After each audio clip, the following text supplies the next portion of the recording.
The 1970s were cinema's most dangerous decade. Governments didn't just ban these films, they physically seized prints, melted them down, and threatened filmmakers with prison. 5 movies were so disturbing, so transgressive, so utterly uncontrollable, that authorities decided the public simply could not be trusted to watch them. Here's what they didn't want you to see. Number 1. Sal, or the 120 Days of Sodom. There is no film in cinema history that has been seized, destroyed, and resurrected more times than Pier Paolo Pasolini's final masterpiece, and the story behind its confiscation is as disturbing as the film itself. Released in Italy just weeks after Pasolini was brutally murdered under circumstances that remain unsolved to this day. Sal was immediately seized by Italian authorities before most audiences even had a chance to buy a ticket. The prints were physically confiscated from theaters across the country. The distributor faced criminal prosecution, and yet the film survived because copies had already crossed borders into France, where censors were equally horrified but slightly less aggressive. What makes Sal so impossible to dismiss is that it isn't shock for shock's sake. Pasolini adapted the Marquis de Sade's most extreme literary work and transplanted it directly into the final days of Mussolini's fascist Italy. Every act of degradation in the film is a political metaphor for absolute power corrupting absolutely. The wealthy fascist overlords represent the state. Their victims represent the people. It is the most unpleasant political allegory ever committed to celluloid, and that is precisely why governments feared it. In the United Kingdom, the film was effectively banned for over 2 decades. The British Board of Film Classification refused classification entirely, meaning it could not be legally screened or sold in any format. It wasn't until 2000 that the BBFC finally passed the film uncut, acknowledging what film scholars had argued for years, that Sal is a serious work of political art, not exploitation. Australia was even more aggressive. Customs officials were authorized to seize any copy entering the country, private collectors were prosecuted, even academic screenings were raided. The film became a ghost, something whispered about in university film departments but almost impossible to actually see legally. Critics at the time were split in ways that now seem almost quaint. Roger Ebert initially refused to give the film a star rating, calling it a film that must be seen to be believed, but perhaps should not be seen at all. Years later, he revised his position dramatically, placing it on his list of great films and acknowledging that his discomfort had blinded him to its extraordinary craft. The film is shot with cold, almost bureaucratic precision by cinematographer Tonino Deli Colli, and that visual restraint makes every scene more devastating, not less. The fact that Pasolini was killed before he could see his own film released remains one of cinema's most haunting ironies. He knew the film would be dangerous. He reportedly told friends he expected it would destroy his reputation. Instead, it became his immortality, the work that ensures nobody forgets his name. Number 2. Cannibal Holocaust. Yes, this film technically crossed into 1980, but its roots, its cast, its ideology, and its Dina are entirely soaked in the wild, lawless spirit of 1970s Italian exploitation cinema, and no list about confiscated prints is complete without it. Director Ruggero Deodato spent nearly 2 years in Italian courts fighting charges that he had actually murdered his actors on camera. The prosecution was not a joke. Italian authorities seized the film within days of its theatrical release in Milan, and Deodato was formally charged with making a snuff film, a movie in which real people were genuinely killed for entertainment. The judge presiding over the case ordered Deodato to produce his cast members alive in court or face a prison sentence.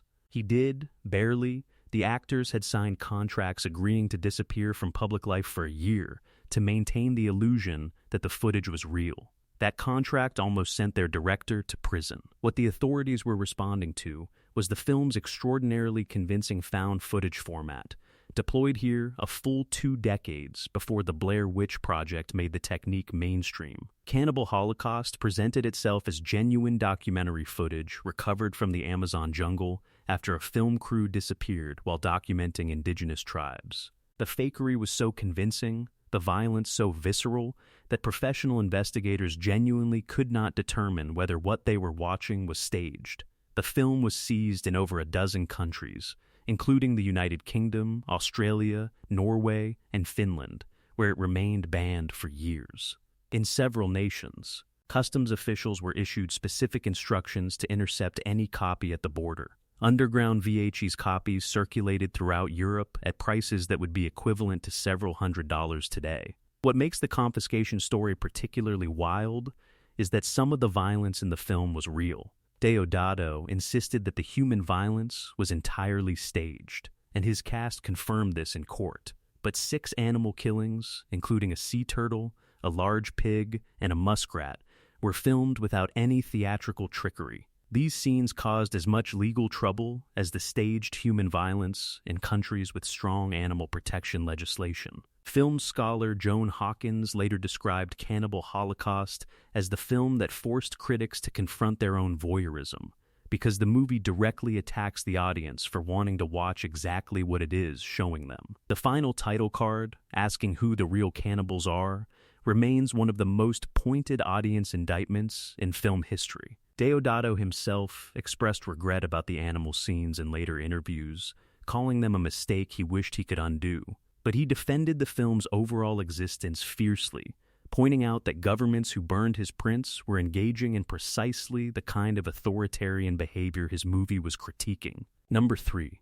Last Tango in Paris. When Bernardo Bertolucci's Last Tango in Paris premiered at the New York Film Festival in October 1972, critic Pauline Kael wrote that the date should be remembered the way audiences remember the premiere of Stravinsky's Rite of Spring, as a cultural earthquake that permanently altered what cinema was allowed to be. She was right about the cultural impact. She could not have imagined the legal catastrophe that would follow. In Italy, Bertolucci's own home country, the film was seized by order of a Bologna court, and every print was confiscated. Bertolucci was convicted of obscenity, stripped of his civil rights for 5 years, and sentenced to a suspended prison term. Marlon Brando, who delivered what many critics still consider the greatest screen performance of the decade, was tried in absentia. The film was banned in Italy for an extraordinary 15 years, finally receiving legal release only in 1987. The irony is almost too perfect. Italy's most internationally celebrated filmmaker made what many consider his greatest film, and his own government made it illegal for Italians to watch it. Bootleg copies circulated through the country throughout the 1970s, passed between intellectuals and cinephiles in the same way samizdat literature circulated in the Soviet Union. What made the authorities so specifically enraged was not simply the film's content, provocative as it was. It was the combination of genuine emotional rawness and graphic physicality in a film that was clearly literary and serious. Exploitation films could be dismissed. But a film starring Marlon Brando, directed by the man who made The Conformist, shot by Vittorio Storaro with a score by Gatto Barbieri, that was impossible to dismiss, and that made it infinitely more threatening. Brando himself was deeply ambivalent about the film after production. He told Bertolucci he felt exposed in ways that made him uncomfortable, that the director had encouraged him to draw from genuine personal pain rather than technique. In a 1994 interview, Brando said he felt violated by the experience, that he had given away something private that he could never retrieve. This revelation recontextualizes the film's most uncomfortable scenes as genuinely difficult personal territory rather than performance. In Argentina, the military junta that came to power in 1976 specifically listed Last Tango in Paris among films considered ideologically subversive and dangerous to national morality. Possession of a copy was treated as a politically suspicious act. The film had become a symbol not just of artistic freedom, but of political resistance. Critics outside Europe embraced it passionately. Vincent Canby of the New York Times called it a major film event. The Academy nominated Bertolucci for Best Director. The gap between American critical reception and European governmental response to the same film tells you everything you need to know about the politics of censorship. Number 4. The Devil's Ken Russell's The Devils is the greatest film you cannot legally own in its complete form, and the British government's treatment of it represents perhaps the most sustained act of institutional censorship ever directed at a serious English-language film from a major studio. Warner Bros. Originally financed and distributed The Devils, which means a major Hollywood studio put money into a film that was subsequently cut, banned, locked in a vault, and kept from audiences for decades by a combination of corporate embarrassment and government pressure. The studio's own executives were horrified by what Russell delivered. The film depicts the mass hysteria surrounding the trial and execution of urban grandees in 17th century France, based on Aldous Huxley's historical account and John Whiting's stage adaptation. British censors demanded cuts before allowing any release at all. Those cuts were made. Then, the film was cut further for American release. Then, Warner Bros. Themselves ordered additional scenes removed and placed under lock. The version most people have seen is missing approximately 11 minutes of footage that Russell considered integral to the film's meaning. The most famous of these missing scenes was removed so aggressively that Warner Bros. For many years claimed the original footage no longer existed. It did exist.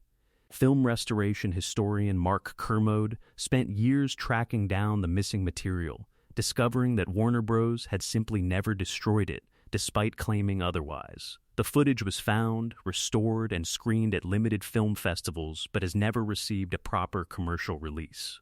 Warner Bros. Continues to refuse to authorize a complete version for home viewing. Russell himself called the British censors' treatment of his film a form of cultural vandalism, and he was not wrong. The Devils is an extraordinarily crafted piece of work, shot by David Watkin with overwhelming visual force, designed by Derek Jarman in his film debut, and featuring performances from Oliver Reed and Vanessa Redgrave that both rank among the finest of their respective careers. The reason authorities found it so threatening is that it is not actually about 17th century France.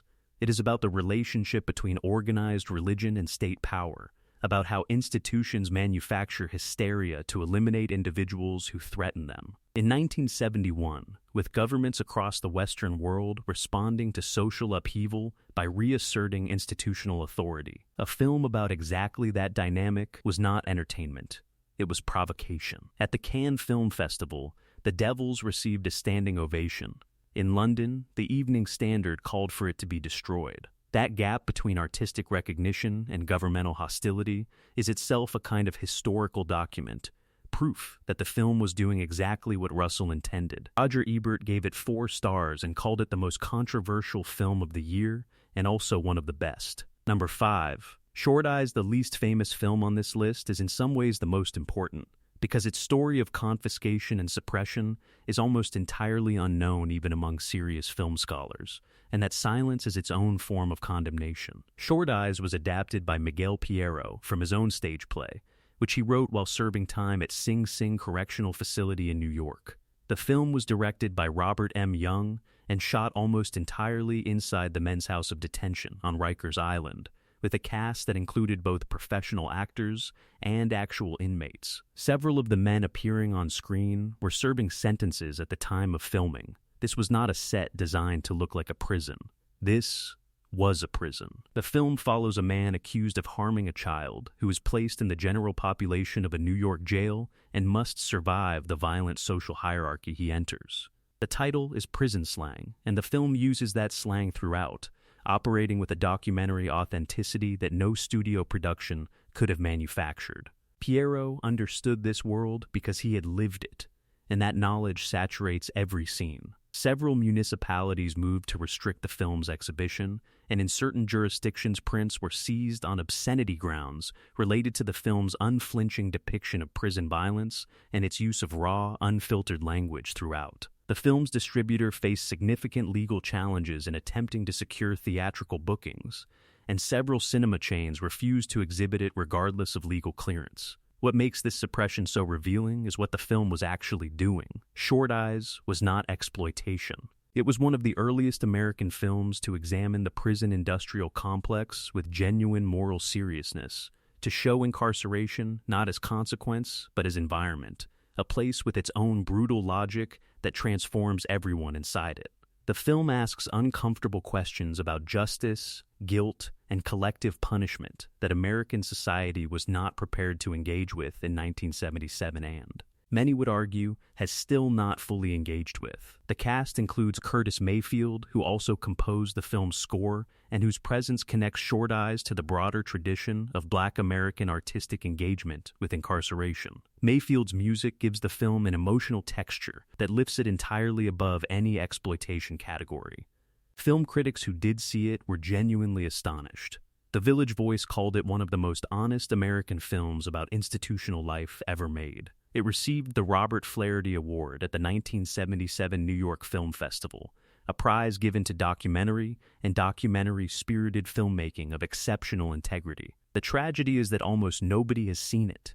The combination of suppression, limited distribution, and corporate indifference has kept Short Eyes from finding the audience it deserves for nearly 50 years. It remains available only through specialized archives and occasional repertory screenings, a genuinely important American film that the authorities successfully disappeared. 5 films.